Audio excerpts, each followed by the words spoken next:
پورے یورپ میں، پورے ایشیا میں، سارے جتنے آپ کو بر اعظم ہیں، سب میں یہ ایک کامن پرابلم ہے. لیکن یہ چونکہ یہاں پاکستان میں اتنی ڈیٹرنس ٹیکس کوئی نہیں ہے، اس وجہ سے اس میں کنسیلمنٹ بھی ہے اور بہت سے اور فیکٹرز جو ہیں وہ بھی اس میں انوالو ہوتے ہیں. تو اگر سر ہم ٹیکس پراپر نہیں پے کریں گے تو یہ تو ہماری پوری معیشت کا نقصان ہے، ہمارے ملک کا نقصان ہے. وہ سارے جو ادارے ہیں وہ کیسے چلیں گے؟ اس میں جو سب سے بڑی ہماری جو مشکلات جو ہمیں فیس کرنی پڑ رہی ہیں، ہماری جو اکانومی ہے یہ ڈاکومنٹڈ نہیں ہے. اس میں کوئی اگر یہ ساری کی ساری ٹرانزیکشنیں بینکوں کے ذریعے ہونی شروع ہو جائیں، آپ کے کریڈٹ کارڈ سے ہوں، اور کسی جگہ پہ جو ہے آپ کو کیش نہ پے کرنا پڑے یا کیش پے کرنا پڑے، تو اس کی ایک سرٹن اس کی لمٹ ہو کہ اس سے زیادہ آپ جو ہے وہ کیش اپنے بینک سے نہیں نکلوا سکتے، اور یہ اس کو زیادہ، اس سے زیادہ آپ اس کو ایکسپینڈ بھی نہیں کر سکتے.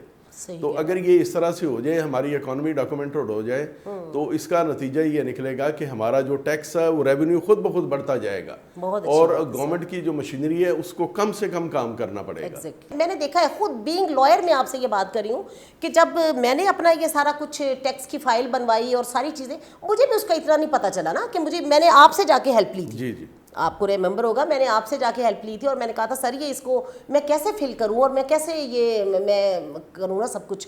تو سر اس کو عام فہم یا آسان کیوں نہیں بنا دیتی؟ کیا ریزن ہے؟ اس میں ایک تو ڈیٹرنس بالکل ہے ہی نہیں پبلک میں، کوئی کسی قسم کا کوئی اس طرح کا کوئی میٹر نہیں ہے کہ جیسے اویئرنس نہیں ہے. اویئرنیس کے علاوہ معلومات نہیں دی جاتی، صرف کہا جاتا ہے ٹیکس دے دیں آپ، یہ نہیں کہا جاتا آپ کس طرح آپ اس کو کس طرح آپ ٹیکس دیں. ٹیکس تو وہ دے رہے ہیں عوام. آپ نے دیکھا ہے کہ ماچس کی ایک ڈبیا پہ بھی ٹیکس ہے، موبائل کے فون کے جو کارڈ ہے اس کے اوپر بھی ٹیکس ہے، کھانا آپ کھاتے ہیں ہوٹل میں جا کے وہ بھی ٹیکس ہے، اور سب سے بڑے جو جب کمرشل آپ بجلی یوز کرتے ہیں اس پہ بھی ٹیکس ہے. ٹیکس تو ہر جگہ پہ ہے.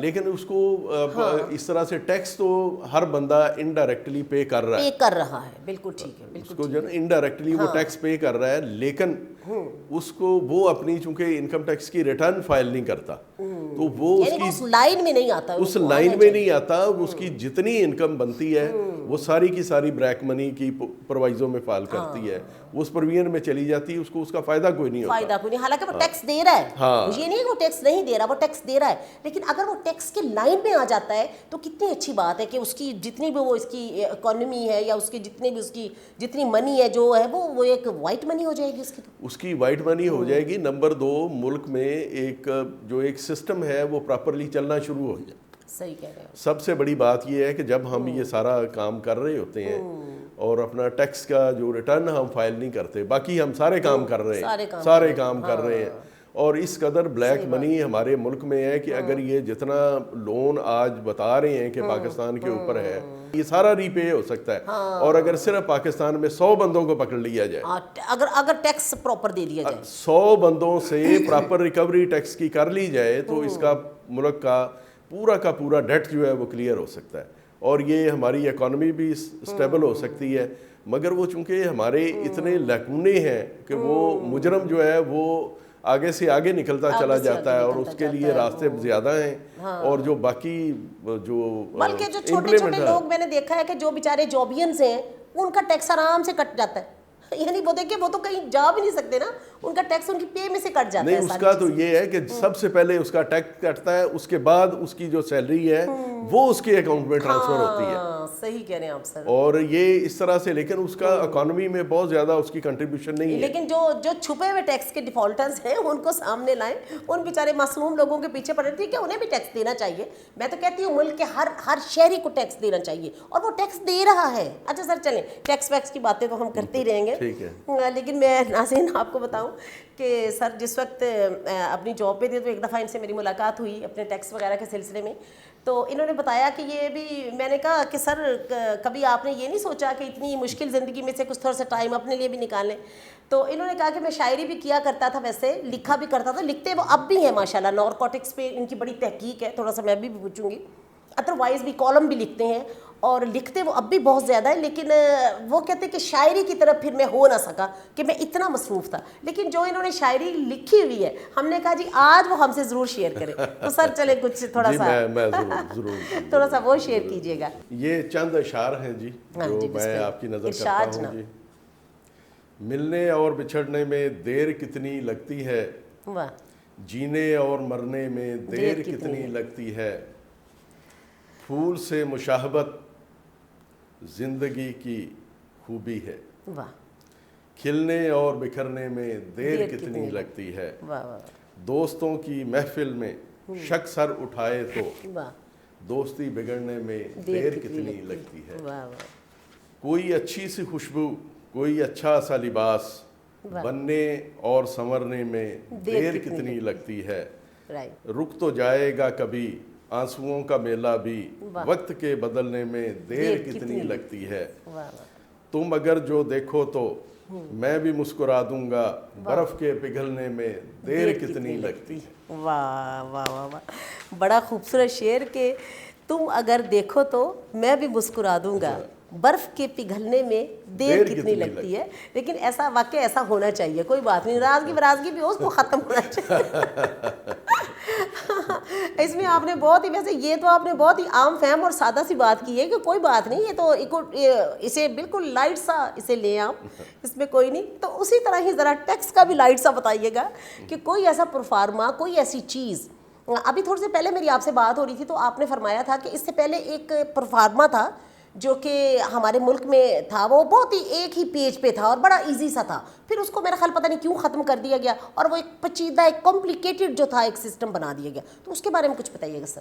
یہ ڈاکٹر محبوب الحق جو یو این او میں ڈائریکٹر جنرل تھے, ان کو پاکستان میں جب وہ وزیر خزانہ بنے تو انہوں نے یہاں ایک سمپلیفائڈ ایک فارم جو ہے وہ انٹروڈیوس کروایا.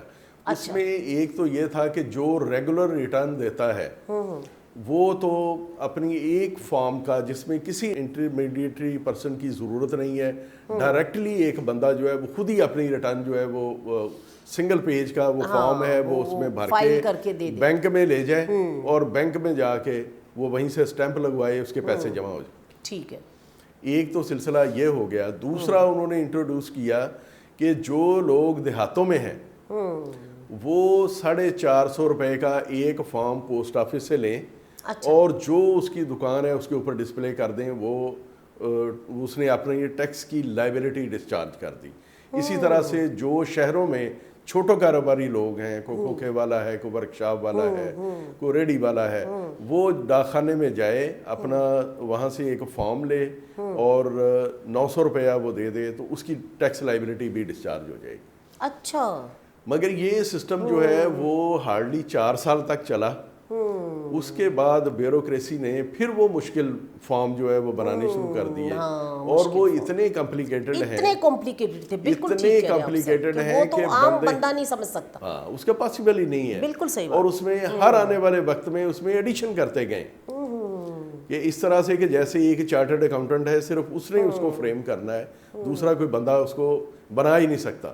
پھر وہ ٹیکنیکل سکل آپ کو لینی پڑتی ہے کہ اس کے اندر پھر اس میں کوئی لیکونے رہ جاتے ہیں, اس سے وہ کیس کو پھر وہ ایک بلیک میلنگ کا آگے سلسلہ شروع ہو جاتا ہے. وہی میں تو کہہ رہی ہوں نا کہ وکیل ہوتے ہوئے بھی میں اس کو فیل نہیں کر سکی. میں نے کہا پتہ نہیں اب یہاں پہ کیا کرنا ہوگا, تو کیونکہ میں نے جا کے جب ظاہر ہے آپ کی مدد لی, اور بہت سے ایسے لوگ آتے ہوں گے ڈیفینیٹلی کہ وہ لا نوئنگ ہے, لیکن پھر بھی وہ سوچتے ہیں کہ اس کو پتہ نہیں کیسے فیل کرنا ہوگا. تو عام بندے کا تو آپ تصور کریں نا, اس کو کیسے پتہ چلے گا کہ میں کیسے کروں. لوگ اس چیز سے بھی زیادہ سر ڈرتے ہیں. اب دیکھیں ہمارا جو لٹریسی ریٹ ہے وہ تو ہے 18%, اور فارم ایسے ہم بنا رہے ہیں جیسے ایک چارٹرڈ اکاؤنٹنٹ ہے, اس کے سوا کوئی دوسرا بندہ اس کو فل ہی نہیں کر سکتا. کتنی اچھی بات. اور دوسرا اگر کسی کا کاروبار بیچارے کا وہ شام کو اپنا 1000 روپیہ لے کے جا رہا ہے, تو وہ کہاں وہ ایک 20,000-25,000 روپے کا ایک وہ رکھے گا اکاؤنٹنٹ, اور وہ سارا انہوں نے کہا جی یہ جتنی ہے آپ کا سیل ہے, آپ کی پرچیز ہے,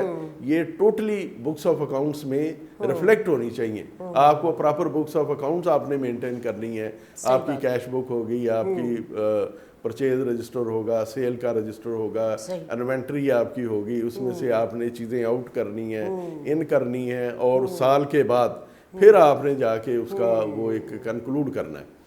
تو پہلی بات تو یہ ہے کہ کم از کم وہ 20-25 ہزار روپے کا بندہ رکھے گا جو تو وہ اس کے اکاؤنٹ جو ہے اس کو سارا مینٹین کرے گا, ورنہ تو عام بندے کے تو بس کی روگ نہیں ہے یہ.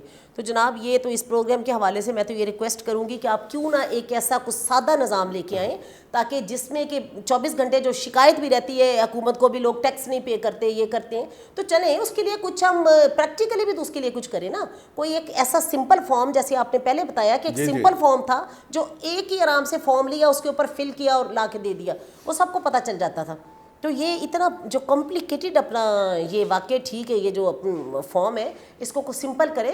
ہمارے ملک کی لٹریسی ریٹ تو آپ دیکھیں, اور ہر چیز کو آپ انگلش میں ڈالتے ہیں. تو اس بات پہ حیران ہوتی ہوں کہ لوگوں نے کیا اس کو اسٹیٹس سمپل بنا لیا ہے سر, کہ وہ کہتے ہیں جی اب اگر میں عام سادے لوگوں کو میں نے دیکھا بیچاروں کو, بالکل سمپل لوگ, وہ جب کہیں جاتے ہیں آفس میں تو آفیسر بھی آگے سے نا, اس نے بھی سادی زبان استعمال نہیں کرنی, وہ بھی کوشش کرے گا کہ کیوں نہ چند مشکل الفاظ بولے جائیں جو کم از کم اس بیچارے بندے کے تو سر پہ سے گزر جائے نا. حالانکہ بات تو اس بات کا تو مطلب مقصد ہی فوت ہو جاتا ہے نا, کہ اگر دوسرا بندہ آپ کی بات کو سمجھ نہیں رہا تو آپ کیا فائدہ. نہیں میڈم, میں یہاں یہ عرض کروں, آپ دیکھیں کہ کانسٹیٹیوشن آف پاکستان 1973 میں جو ہماری لینگویج ہے وہ انگلش نہیں ہے, وہ اردو ہے. اور دیکھ لیں 73 سے لے کے آنورڈ اب تک آپ تو دیکھ لیں کتنا عرصہ گزر گیا ہے. بیوروکریسی نے آج تک کسی چیز کو اردو میں آنے ہی نہیں دیا. صرف جواد ایس خواجہ صاحب کو, جو چیف جسٹس سے سپریم کورٹ کے, ان کو ایک کریڈٹ جاتا ہے کہ انہوں نے ایک بار آرڈر کیا تھا کہ یہ آپ کی وہ جتنی ڈاکومنٹس ہیں نا, جتنے آپ کے آرڈر ہیں, یہ سارے کے سارے اردو میں ہوں. تو وہ کچھ عرصہ, کوئی میرے خیال ہے شاید ان کی ریٹائرمنٹ تک تو وہ سلسلہ رہا, اس کے بعد پھر اس کی ریورسل ہو گئی. اب وہ پھر وہی طریقہ جو ہے وہ پرانا چلا آ رہا ہے. بالکل صحیح بات ہے کہ یہ تو صحیح کہا انہوں نے کہ آپ اپنا لٹریسی ریٹ تو دیکھیں. لٹریسی ریٹ تو ہمارا یہ ہے, اور ہم کہاں کہتے ہیں کہ ہمارا ہر بندہ افلاطون ہو, یہ بڑا مشکل ہے. وہ زبان جو آپ کو اچھی طرح سے آتی ہے, جس کو آپ سمجھتے ہیں, جس کو جنرل پبلک جانتی ہے, اگر آپ اس کو لے کے آگے چلیں تو وہ زیادہ بینیفیشل ہوگی ایز کمپیئر ٹو کہ آپ یہ بڑی مشکل اور انگلش کے وہ الفاظ ڈھونڈ کے لائیں جس کا میننگ بھی آپ کو بعد میں ڈکشنری میں دیکھنا پڑے. بالکل صحیح بات ہے. تو اگر یہ ہمارے کانسٹیٹیوشن میں جس طرح سے ہے, اگر اس کو آج تک امپلیمنٹ کیا جاتا تو شاید ہمارا پورا سلیبس جو ہے وہ انگلش میں نہ ہوتا اور اردو میں ہوتا, اور ہمارا جو لٹریسی ریٹ ہے یہ بہت بڑھ گیا ہوتا. آپ یہ دیکھیں کہ بچہ جو ہے وہ میٹرک تک چلا جاتا ہے, اس میں سے آپ دیکھیں کہ جو 30% ہے وہ بیچ میں سے نکل جاتے ہیں. اس کے بعد انٹر میں جاتا ہے تو اس میں سے 10% اور چلے جاتے ہیں. اس کے بعد جب وہ بی اے میں جاتا ہے تو اس میں وہ باقی ساری چیزیں اس کی نکل جاتی ہیں, انگلش پس جاتی ہے. وہ بیچارے کے لیے وہ 67 یا تو ایسا نظام لے کے آئے نا کہ تھرو آؤٹ جو بچہ ہے وہ آگے جائے. ٹھیک ہے, میں یہ نہیں کہتی کہ اس کو آپ ٹھیک ہے انٹرنیشنل لیول پہ دوسرے ملکوں کے ساتھ رابطہ رکھنے کے لیے یا دوسرے لوگوں سے رابطہ رکھنے کے لیے ضروری ہے کہ آپ اس زبان کو جانیں, مگر اس کو وہی بات ہے کہ پھر وہ کمپلیکس بنا کے اپنے اوپر طاری نہ کریں. لیکن اس کو ایک سبجیکٹ کے طور پہ آپ لیں, اس کو ایک سبجیکٹ کے طور پہ لیں کہ یہ سبجیکٹ جو ہے زندگی موت کا مسئلہ ویسے نہ بنا لیں اس کو زندگی موت کا مسئلہ کہ جی یہ سی ایس ایس جو ہے یہ ہوگا ہی انگلش میں. یہ اگر آپ کا ایسے انگلش میں نہیں ہے اور آپ اگر 2 گھنٹوں کے اندر آپ اگر وہ 10 پیج نہیں لکھ سکتے تو اس کا مطلب ہے کہ آپ کا کیلیبر ہی نہیں ہے. آپ کا کیلیبر نہیں ہے کہ آپ جا کے وہ سارے کام کر سکیں. یہی چیزیں بس ہے. اچھا سر چلیں ٹھیک ہے, یہ باتیں تو اور چلیں گی, تھوڑی سی اور بھی آپ سے باتیں کریں گے, تو کچھ اور سنائیے نا اپنی گزشتہ پوئٹری میں سے کچھ سنائیں. چلیں میں اچھا ویسے موسیقی سے دلچسپی ہے, سنتے ہیں کبھی کبھی؟ بڑا عرصہ ہو گیا ہے. نہیں ویسے اب سن لیا کیجیے, اب آپ فری ہو گئے ہیں تھوڑا سا. چلو اچھا کیا تم نے محبت ترک کر ڈالی, محبت ویسے بھی اتنا بڑا رشتہ نہیں ہوتا جسے ہر حال میں رکھنا ضروری ہو. محبت اور مجبوری میں تھوڑا فرق ہوتا ہے. خوشی ہے تم نے اس رشتے کو مجبوری نہیں سمجھا. چلو اچھا کیا تم نے ریاکاری نہیں کی, اداکاری نہیں کی, کوئی پردہ نہیں رکھا, کوئی دھوکہ نہیں رکھا. محبت جھوٹ کا ملبوس پہنے خوبصورت تھی, گریباں چاک ہونے کا یہ دکھ اپنی جگہ, لیکن خوشی ہے جھوٹ کی دنیا میں کچھ سچ کیا تم نے, بہت اچھا کیا تم نے. واہ واہ واہ. ویسے میں تو یہ سمجھتی ہوں سر یہ محبت اتنا کوئی کمزور رشتہ ہوتا نہیں ہے, لیکن وہ دل کو بہلانے کے لیے غالب یہ خیال اچھا ہے. اچھی بات ہے کہ اپنے آپ کو تسلیاں دینے کے بھائی جو تم نے کیا ہے چلو اچھا ہی کیا ہے. اور یہ بڑی میں سمجھتی ہوں شاعر کی یہ اعلیٰ ظرفی ہے کہ اس نے اسے برا بھلا کہنے کی بجائے نا اس کو اپریشیٹ کر دیا کہ اچھا بھائی ٹھیک ہے, تم نے ریاکاری نہیں کی, تم نے بس ٹھیک کیا. لیکن محبت بڑا ایک مضبوط رشتہ ہے, ایک نہ نظر آنے والا لیکن ایک مضبوط رشتہ, بڑا خوبصورت رشتہ, اور اس کو نبھانا جو لوگ جانتے ہیں میں سمجھتی ہوں وہ بہت بڑے لوگ ہیں. تو اچھا سر یہ ایف بی آر میں رہتے ہوئے میں نے یہ بلکہ اس کو سنا بھی تھا اور پڑھتے بھی تھے کہ بہت بڑی کمیٹیوں کے بھی آپ ہیڈ رہے ہیں اور ان پہ آپ نے ان پہ بڑا اس کو آپ نے چلایا ہے, تو یہ کیسا فیل کرتے تھے دباؤ اور یہ وہ؟ ہاں جیسے یہ چیئرمین تھا میں پاناما کا جو کیسز ہیں ان کے میں ایک زونل اور کتنا برننگ ایشو تھا پاناما, زونل کمیٹی کا میں وہاں پر چیئرمین تھا. اچھا. اور کچھ اے سی ڈی سی جو ہے وہ میرے ساتھ ممبر تھے اس میں, اور ہم مل جل کے اس کے اوپر کام کیا کرتے تھے. آلدو کہ اس میں ہمیں کوئی سکسیس نہیں ملی, تو وہ کچھ تو لا کا لہکمنا ہے, کچھ وہ آگے کورٹوں کے مسئلے آ جاتے ہیں, کچھ لوگوں کے ڈاکومنٹری ایویڈنس نہ دینے کی وجہ سے, کچھ ڈاکومنٹری ایویڈنس نہ آنے کی وجہ سے. تو وہ جس طرح سے وہ سلسلہ اٹھا تھا اگر وہ اسی طرح سے چلتا تو یہ بہت اچھی ایک ریکوری ہو سکتی تھی, ملک کو اس کا بہت سا بینیفٹ ہو سکتا تھا, مگر یہ انلکلی ہم وہ اس طرف وہی جا بات نہیں میں نے سکے. تو دیکھا ہے کہ جب چیزوں کا پھل ملنا شروع ہوتا ہے یا پھر یہ ہے کہ اس کی کوئی اس کا پازیٹیو پہلو سامنے آنا شروع ہوتا ہے تو وہ اس پروجیکٹ کو ختم کر دیا جاتا ہے, اور یہ بلکہ بدقسمتی ہے سر. بڑی بدقسمتی ہے یہ کہ ہمارے ملک میں جو ہمارے ڈاکومنٹری جو سسٹم ہے, ڈاکومنٹڈ تو چیزیں ہیں ہی نہیں, اور اگر ہیں بھی ہیں تو وہ اس میں آگے وہ اس طرح سے اس کو مینپولیٹ کرتے ہیں کہ اس کا جو اصل جو اس کا کرکس ہے وہ ختم ہو جاتا ہے. بالکل صحیح بات. اگر کسی سے آپ ریکوری کروا رہے ہیں تو اس بندے کو بھی خوشی ریکوری دینی چاہیے. یہ محبت ہے آپ کی کہ آپ اس ملک کو کچھ لوٹائیں, تو جس ملک میں ہم رہ رہے ہیں, کھا رہے ہیں, پی رہے ہیں, اتنی آزادانہ زندگی بسر کر رہے ہیں, تو وہ ملک بھی ہمارا ہے نا, جیسے ہم اپنے گھر کے لیے کرتے ہیں. میڈم اگر آپ دیکھیں تو یورپ میں جو ٹیکس کی ریشو ہے وہ 40% تک جاتی ہے, اور ہمارے وہ ساری ایگزمپشنیں نکال کے, اور وہ میرے خیال ہے 20%, 25%, یعنی جو میکسیمم لمٹ ہے وہ 25% کی ہے, اور وہ سب کے اوپر ایکولی اپلیکیبل ہے. لیکن اگر ہم اس میں بھی اگر ڈنڈی مار دے کوئی تو اس میں جو ہے اس میں وہ جو بڑے بڑے ہمارے وہ چارٹرڈ اکاؤنٹنٹس ہیں, اور جو اس طرح سے انہوں نے جو بڑی بڑی کمپنیوں نے limited public limited private limited company والوں نے جہاں سے ٹیکس آنا ہوتا ہے ان کو ہائر کیا ہوتا ہے, اور وہ اس میں خود وہ میتھڈ جو ہے وہ اس کو فریم کرتے ہیں کہ یہ کس طرح سے آپ کی یہ ٹیکس کہ میں آپ کو ریلیف مل سکتا ہے, آپ کی اوین ہو سکتی ہے, اور یہ اس طرح سے کر کے وہ ہماری اکانومی جو ہے اس کا بیڑا گرک ہوا ہے. تو اب اگر یورپ میں 40% تک لوگ ٹیکس دیتے ہیں اور اس میں ایگزمپشنیں بھی کوئی نہیں ہے جس طرح سے ہمارے ہیں, پھر میرا خیال یورپ کی ترقی پہ انہیں حیرت انگیز طریقے سے دیکھنا نہیں چاہیے. اگر اپنے ملک میں پراپر ٹیکس دیا جائے تو ہمارا ملک کہیں زیادہ ترقی کر سکتا ہے. اس میں کوئی شک نہیں کہ ہمارا ملک بہت آگے جا سکتا ہے, اتنا زرخیز ملک ہے, اللہ نے ہر دولت سے اس ملک کو مالا مال کیا, سبحان اللہ. اب آخر میں آپ ایسے لوگوں کو کیا میسج دینا چاہیں گے اگر آپ میسج دیں؟ میں لوگوں کو میں اپنی جو ہماری جو پبلک ہے, جو ہمارے ادارے ہیں, ان سب کے لیے میری تو ریکویسٹ یہ ہے کہ جو لا بنے ہوئے ہیں آپ بلیو کریں کہ یہ لا اتنا زبردست یورپ میں بھی نہیں ہے جو یہاں پاکستان میں ہے, اس کو خدا کے لیے اس کو صرف امپلیمنٹ کر دیں اور کچھ نہ کریں.